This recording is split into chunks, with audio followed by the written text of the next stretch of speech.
ये लोग कौन है? साहब ये शिव है, दिव्या और मीना के मामा, और ये इनके दोस्त ब्रिजेश हैं।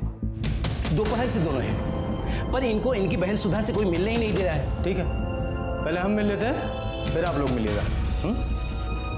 और आप लोग पुलिस।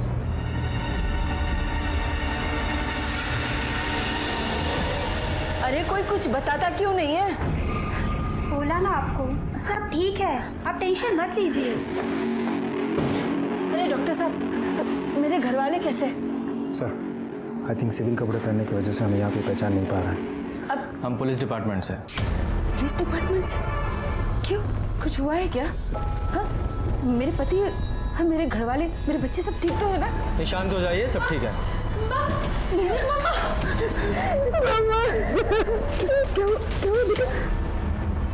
यादव, मैंने कहा था ना कि मेरी पूछताछ से पहले फैमिली आपस में नहीं मिलनी चाहिए। नशा मैंने बोला। साहब मैंने कहा था, पर ये हॉस्पिटल वैसा ही है, यहाँ सबकी अपनी मनमानी चलती है, कोई कुछ समझने को तैयार ही नहीं। आप कौन हैं? मैं इनकी बेटी मीना। बेटा, ये पुलिस वाले हैं। पुलिस? आप लोगों के घर में कोई टेंशन चल रही थी? नहीं तो फिर ये आत्महत्या का क्या नाटक है? ये सबने मिलकर प्लान किया था या आप में से ही किसी एक ने सबको मारने के इस महान कार्य का बीड़ा अपने कंधों पे उठाया था? लेकिन साहब, हम आत्महत्या क्यों करेंगे? सर ऐसा कुछ नहीं हुआ था। तो फिर आप लोगों के खाने में जहर कहाँ से आया?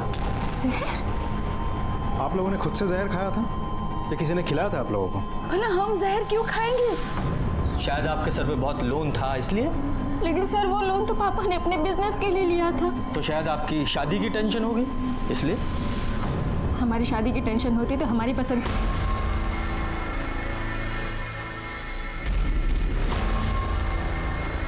देखिए, हम सच कह रहे हैं, हमने आत्महत्या करने की कोई कोशिश नहीं की है। देखिए, डॉक्टर्स का भी कहना है कि आपके खाने में जहर मिला हुआ था। ऐसा हो ही नहीं सकता।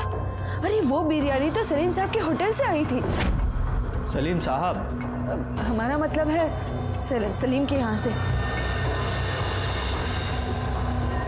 ठीक है,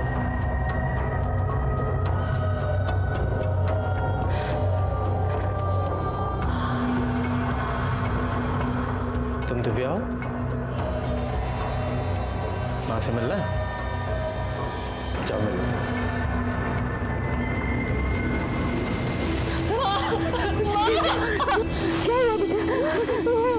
क्या बोले भैया? मैंने बोला पापा और सारा वो ठीक तो है ना बेटा?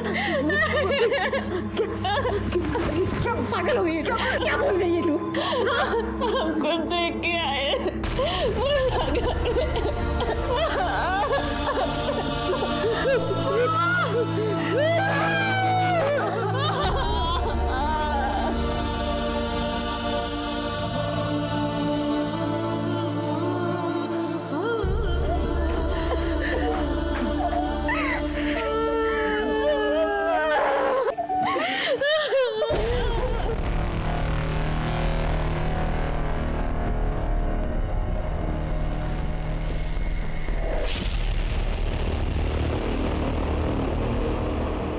सर कमाल है, एक मामूली बिरयानी वाले को घर की औरत साहब करके बुलाती है। और वो बिरयानी वाला भी सिर्फ उसी औरत को उधार देता है।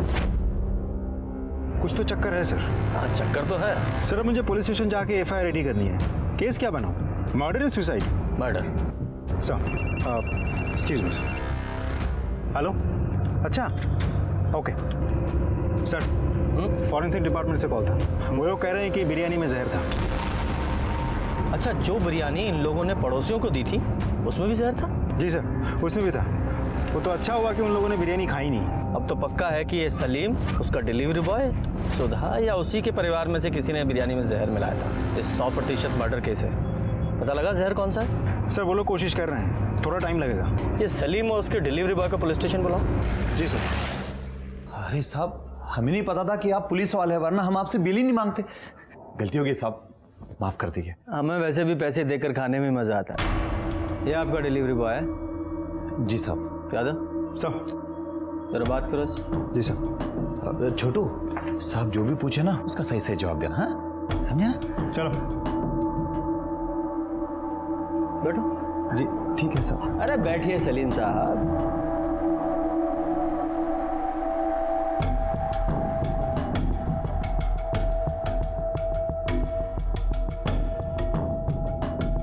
ये लीजिए, पानी पीजिए। शुक्रिया साहब। भेजा समझते हैं आप सलीम साहब? जी बिल्कुल बिल्कुल। देखिए, हमारे भेजे में 73% पानी होता है, 73%। और जब शरीर में पानी की कमी हो जाती है तो ये भेजा उल्टी सीधी हरकतें करने लगता है ना? इसलिए पहले पानी पीजिए।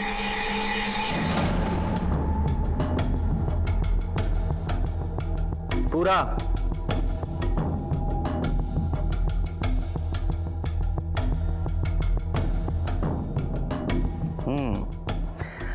अब देखना कितने अच्छे से काम करेगा आपका भेजा। तो बताइए, जब आपकी दुकान में उधार नहीं दिया जाता तो सुधा श्रीवास्तव को कैसे उधार दिया जाता था? नहीं नहीं साहब, और किसी को उधार नहीं देते थे, वो बस भाभी जी के घर ही उधार खाता चलता था। ये भाभी जी कौन? सुधा भाभी। सिर्फ उन्हें ही क्यों? अरे साहब, किसी जरूरतमंद की मदद करना आजकल गुनाह हो गया है साहब। बहुत पुराने ताल्लुकात है उनसे। शोहर के कभी कभार पैसे आने में थोड़ी सी देर हो जाती थी, इसलिए हम उधार दे दिया करते थे। सब इसमें क्या बात होगी साहब? ये तो तुम बताओ, क्या बात हो गई? तुम्हारी कोई दुश्मनी थी? बिरयानी में जहर कैसे मिला दिया? मुझे नहीं पता साहब, मैं तो हमेशा की तरह पार्सल दरवाजे पे रख के घंटी बजा के वहाँ से चला आया। कितने बजे गए थे तुम? 1:40 के करीब साहब। इतने पक्के से याद है? वो डांट पड़ी थी ना साहब, तो याद तो रह गई। इधर अच्छा। यहाँ पास जाने के लिए तुझे 15 मिनट लगते हैं, बाकी का पार्सल तेरा अब्बा जाके देगा। नहीं साहब, मैं दूंगा ना। हाँ तो उठा और निकल। तुम्हें देरी क्यों हो गई थी? खाने में जहर मिला रहे थे क्या? अरे नहीं नहीं साहब, वो बस आते आते बस एक सुट्टा मार लिया था साहब। अच्छा एक बात बताओ, ये तुम्हारा मालिक सलीम ये हमेशा ऐसे ही गुस्से में रहता है? नहीं साहब, जब पहले भाभी जी वो सुधा भाभी आती थी ऑर्डर देने, तब सलीम भाई को इतना गुस्सा नहीं आता था। सलीम जी, सुधा जी आप कैसे हैं आप? बहुत अच्छे। आप कैसी हैं? अरे छोटू, अरे कब से टेबल घिस रहा है? हाँ, ये तुम्हारी किस्मत नहीं जो चमक जाएगी। जाओ जाओ अंदर जाके काम करो, जाओ। अच्छा सुनिए, आज रात के खाने के लिए आप बिरयानी भिजवा दीजिएगा, और उसके लिए ना पैसे दे रहे हैं, और बाकी के पैसे ना हम बाद में भिजवा देंगे। क्या कर रहे हैं आप? पैसे आप कभी भी दे सकते हैं। पर पिछले 2 महीने से भाभी जी का आना जाना बंद हो गया था। तो आना जाना बंद कैसे हो गया? तो शायद सुधा के पति गौतम को सुधा और सलीम के अफेयर के बारे में पता चल गया हो, और उसके बाद जब दोनों का मिलना जुलना बंद हो गया था तो शायद सलीम ने गुस्से में आके बिरयानी में जहर मिला दिया हो। या फिर ऐसा भी हो सकता है कि सारा कांड सुधा ने किया हो, क्योंकि डॉक्टर के मुताबिक सुधा के शरीर में जहर कम था, क्योंकि सुधा ने बिरयानी बहुत कम खाई थी।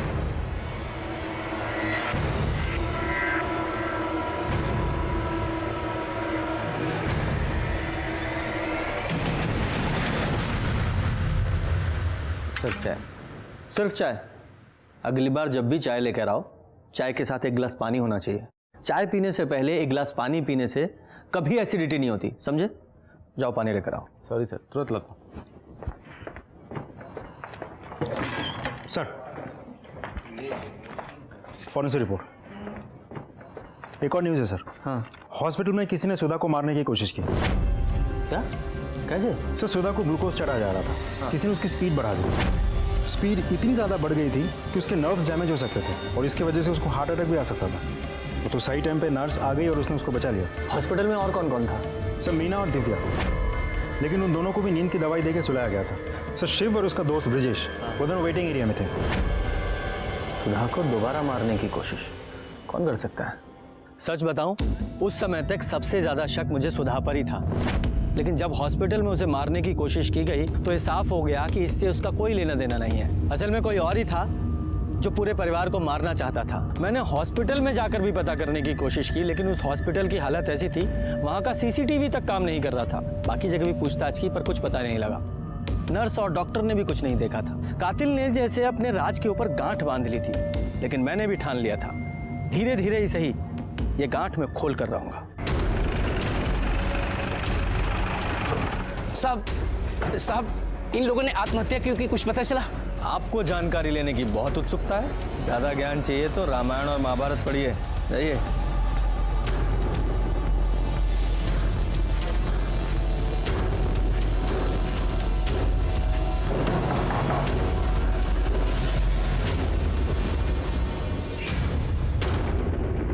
माफ कीजिए, मुझे पता है ये सही समय नहीं है, लेकिन मुझे आपसे कुछ सवाल करना है। उस दिन सलीम का डिलीवरी बॉय बिरयानी बाहर ही रख के चला गया था ना? बाकी घर के लोग कहाँ थे?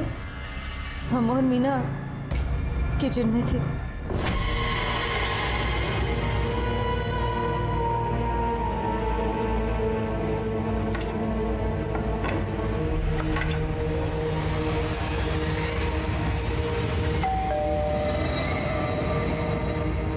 पतीला अंदर कौन लेकर आया? हम लाए थे। दिव्या, वो बिरयानी अंदर ले आ तो। क्या माँ, सौरभ को कोई काम बोलो ना, सारे काम हम ही करें, हम नौकर हैं क्या? अरे जाना यार, औरतों के काम मर्द नहीं करते, लेके आ चल। बड़ा या मर्द। अच्छा एक बात बताइए, बिरयानी मंगवाई किसने थी? जी हमने मंगवाई थी, हमें जॉब में इंक्रीमेंट मिला था। आप नौकरी करती है? जी हमने एमएससी की है, 1 साल से हम पैथोलॉजी लैब में काम कर रहे हैं। आप भी नौकरी करती हैं? नहीं नहीं साहब, ये तो अभी पढ़ाई करती है और अभी इसकी परीक्षा भी होने वाली है। बेटा जाओ अंदर जाके पढ़ाई करो।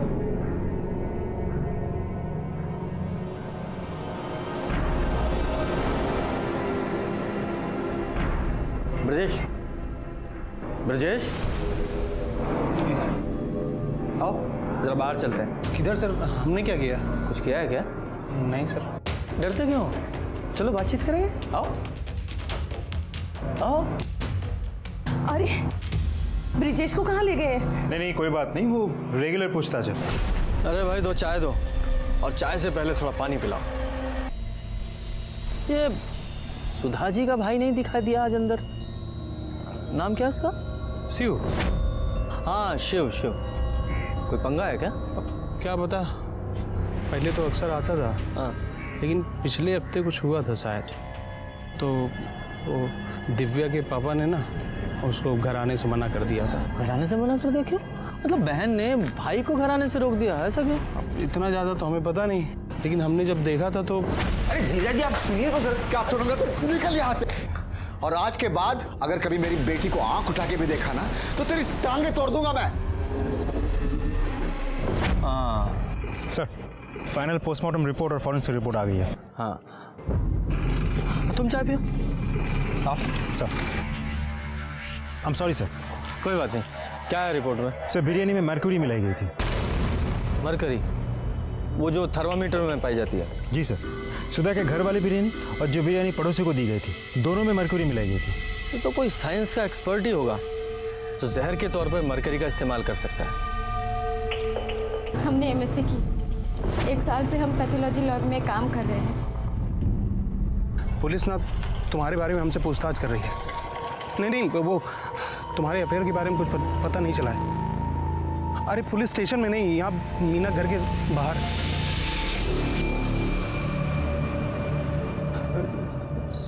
शिव से बात कर रहे थे, अपनी दीदी को लेके बहुत परेशान है, बस इसीलिए। आजकल अच्छे दोस्त ढूंढने से भी नहीं मिलते। गुड, चलो।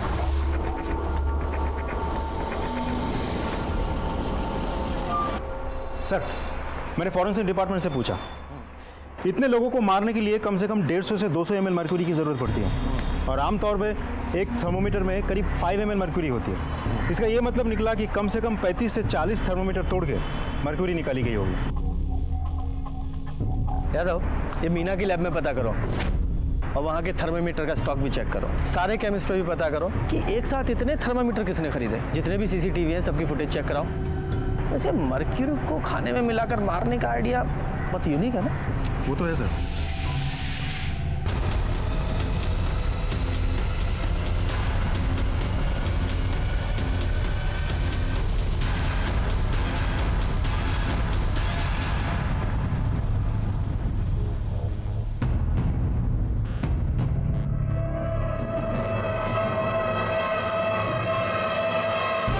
देखो हम बिजी हैं, घर आके बात करेंगे। अरे कहाँ ना बिजी हैं, पुलिस वाले हैं हम, सैकड़ों काम होते हैं हमें। हाँ हम फोन रख रहे हैं। सर यहाँ आधे से ज़्यादा केमिस्ट शॉप चेक कर चुका हूँ, इतने सारे थर्मोमीटर्स एक साथ किसी ने भी नहीं खरीदी। तो यादव ऐसा हो सकता है कि कल्प्रिट ने एक एक करके अलग अलग शॉप से थर्मामीटर खरीदा हूं। सारे केमिस्ट शॉप की सीसीटीवी फुटेज चेक करो, देखो ऐसा कौन है जिसने अलग अलग शॉप से ये थर्मामीटर खरीदे हैं। ये मीना की पैथोलॉजी लैब का क्या हुआ? सर वहाँ भी चेक किया, उनके डेटाबेस में 12 थर्मामीटर्स थे। 12 के 12 थर्मामीटर्स वैसे की वैसे ही हैं वहाँ। अच्छा, यहाँ भी। यादव, इस फैमिली से भी दोबारा बात करनी पड़ेगी, क्योंकि ये जो ब्रजेश के कहे अनुसार तो ये गौतम ने शिव को अपने घर से धक्के मारकर बाहर निकाल दिया था और अपनी बेटी से मिलने से भी मना किया था।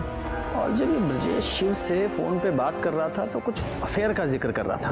नहीं, वो तुम्हारे अफेयर के बारे में कुछ पता नहीं चला है। मुझे लगता है कि ये शिव का और मीना का कुछ तो इनके बीच में चल रहा था। सुधा को बुलाओ। मम्मी, मम्मी, हम गरम मसाला लेके आ रहे हैं, खत्म हो गया है। ठीक है बेटा। मम्मी, हम लैब जा रहे हैं। पर ये बैग लेके कहाँ जा रहे हो? इसमें क्या है? वो लैब से हमारी दोस्त का कॉल आया था, कह रही थी कि लैब की यूनिफॉर्म चेंज हो गई है, तो पुराना वाला वापस करके नया लेना होगा। इतने दिनों से तो हम लैब गए नहीं, हमें तो पता ही नहीं था। हाँ बेटा जा, पर कुछ खा लेना। बिल्कुल माँ। हम भी चलते हैं साथ। हाँ चल।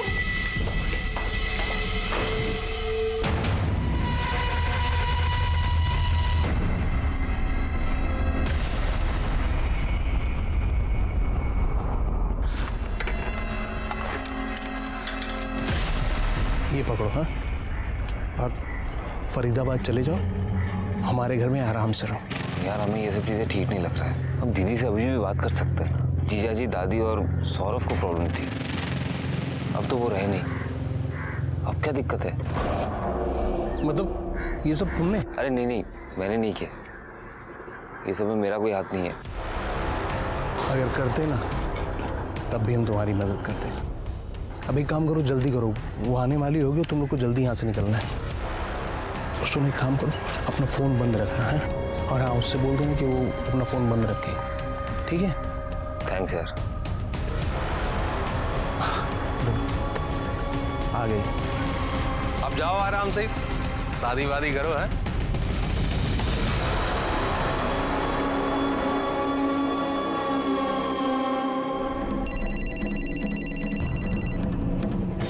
हेलो, ठीक है, हम अभी आते हैं। क्या छुपा रही हैं आप हमसे? ओ माफ कीजिए, पहले पानी पी लीजिए, फिर आराम से बात करेंगे। तो बताइए, क्या प्रॉब्लम थी आपके पति को आपके भाई से? कुछ खास नहीं था। कुछ खास नहीं था, लेकिन मामा का भांजी के साथ अफेयर कोई आम बात भी नहीं होती।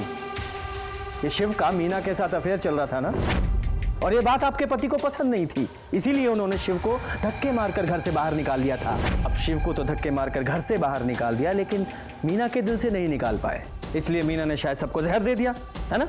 नहीं, ये सब कुछ गलत है। देखिए, बच्चे लाख गलती करे पर माँ झूठ बोलती हुई अच्छी नहीं लगती। ये शिव का और मीना का अफेयर चल रहा है ना। हम अपनी दोनों बेटियों की कसम खा के कहते हैं, मीना का शिव के साथ कोई चक्कर नहीं था, कोई चक्कर नहीं था। आप जा सकती हैं। और ये मीना कहाँ है? वो तो काम पर गई है, अब सारा बोझ उसी के कंधों पर तो है।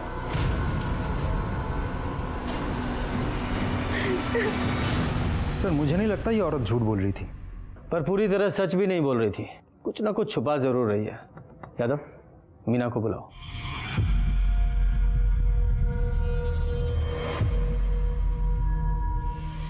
हेलो सर, मीना का फ़ोन स्विच ऑफ है। कई बार मैंने नंबर ट्राई किया, लेकिन उसका फ़ोन लगातार स्विच ऑफ आ रहा था। फिर इंटरनेट से उसके पैथोलॉजी लैब का नंबर लगा के जब मैंने बात की तो पता चला कि वो वहाँ से ये बोल के निकल गई कि उसकी तबीयत खराब थी। यादव, ये कहीं मीना शिव के साथ भागने का प्लान तो नहीं कर रही है, या भागी गई हो? पता करो ये शिव कहाँ है।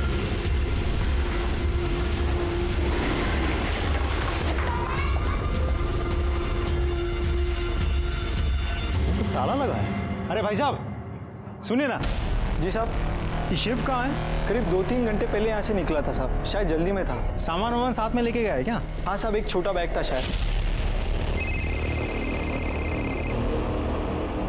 आया था, बोलो। सर, शिव भी गायब है। उसे घर पे तो ताला लगा हुआ है। हाँ, दोनों साथ में ही होंगे। और अब तो मुझे पक्का यकीन है कि इन दोनों ने ही मिलकर खाने में जहर मिलाया था। यादव, ये शिव की घर की तलाशी का सर्च वारंट निकलवाओ।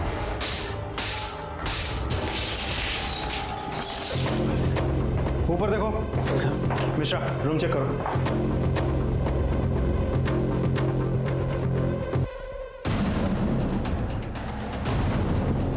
सर, ये 3 थर्मामीटर मिले।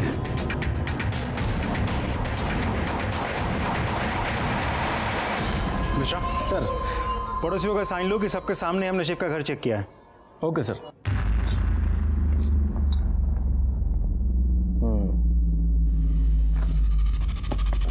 यादव, मेरा शक सही है। ये सब कुछ शिव ने ही किया है। उसी ने पूरी फैमिली को जहर दिया है। शिव और मीना एक दूसरे से प्यार करते हैं और गौतम इस सब के खिलाफ था क्योंकि शिव मीना का सगा मामा है। इसका मतलब सुधा ने हमसे झूठ बोला। हम अपनी दोनों बेटियों की कसम खा के कहते हैं मीना का शिव के साथ कोई चक्कर नहीं था। दादा, एक काम करो, सिविल ड्रेस में एक लेडी ऑफिसर को सुधा के घर के सामने तैनात करो और शिव और मीना की फोटो सर्कुलेट करो।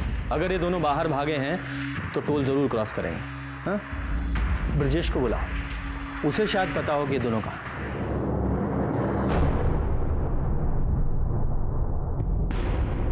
सर, मेल मुझे मिल गया है। हाँ। उसके कॉपी में आप सर, आपने बुलाया हमको? हाँ जी ब्रजेश जी, बुलाया। देखिए, दोस्तों की तो आप बहुत मदद करते हैं, अब हमें भी दोस्त समझकर कुछ मदद हमारी भी कीजिए। हम कैसे मदद कर सकते हैं सर? सच बोलकर। शिव कहाँ है? पता नहीं, कल मिला था हमको, इसके बाद देखा नहीं। तो फोन कीजिए, लगाइए और स्पीकर पर डालिएगा।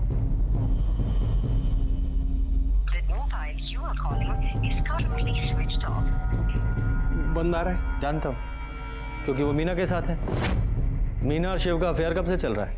अफेयर नहीं, शिव का मीना के साथ कोई अफेयर नहीं चल रहा है। तो किसके साथ चल रहा है?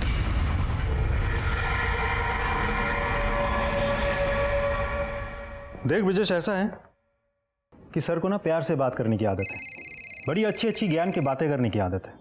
और हाथ पैर तोड़ने की जो ड्यूटी है ना, वो सर ने मुझे दे रखी है। जो कुछ भी जानता है सच सच बता दे, वरना तेरे हलक में हाथ डाल के ना मैं सच निकाल लूंगा। समझ में आया?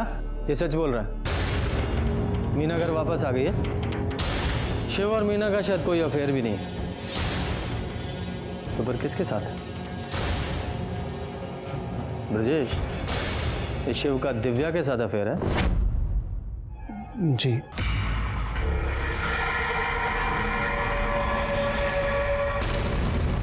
तुम जाओ।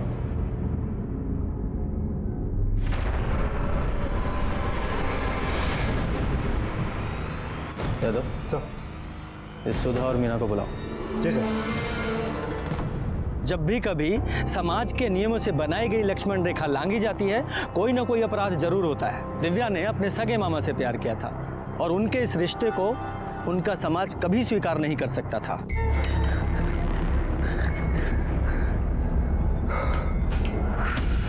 शिव, तुम ठीक हो शिव? पता हम कितने परेशान हो गए थे। हमें लगा पुलिस ने कहीं तुम्हें देख तो नहीं लिया। हेलमेट पहन के गए थे कि कोई हमें ना देखे। खाना लेके आए, खा लो। I love you Shiv. Divya, ये सही नहीं है। हमें तुम्हारे घर वालों को जाके सब कुछ सच सच बता देना चाहिए। क्या बता देंगे? हाँ, कि तुमने हमारे प्यार के लिए हमारी दादी, पापा और भाई को जहर दे दिया। पुत्र को अपना। देखो शिव, देखो, हम जानते हैं हमारा साथ ज्यादा दिन के लिए नहीं है। एक ना एक दिन पुलिस हमें पकड़ लेगी। पर शिव, हम जितने दिन साथ हैं, हम सिर्फ तुम्हें प्यार करना चाहते हैं। बहुत प्यार। पागल हो गई हो? हाँ, हम पागल हो गए। पर अगर प्यार में पागल नहीं हुए तो खाक प्यार किया। खाना खा लो। हमने